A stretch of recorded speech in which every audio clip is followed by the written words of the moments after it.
Hi friends, welcome. ఈరోజు మనము dynasty meaning ఏంటో తెలుసుకుందాం మరియు దీనితో కొన్ని సెంటెన్స్ చూద్దాం. డైనెస్టీ అంటే రాజవంశము, సామ్రాజ్యము లేదా దొరతనము అని అర్థము.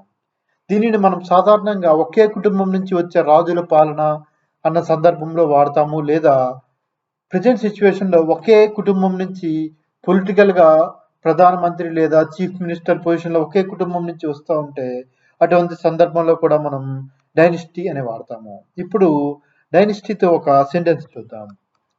మనకు తెలుసు మొఘల్ సామ్రాజ్యము 1857తో అంతమైంది.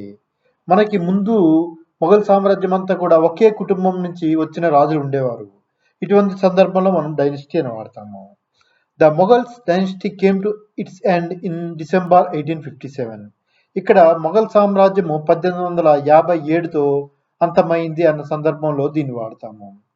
ఓకే ఫ్రెండ్స్, డైనెస్టీ అంటే మీనింగ్ ఏంటి మరియు దాంతో సెంటెన్స్ కూడా చూసాం కదా. ఇటువంటి మరిన్ని ఇంగ్లీష్ పదాలు మరియు సెంటెన్స్ కోసం please like, subscribe and click on the bell icon. Thank you.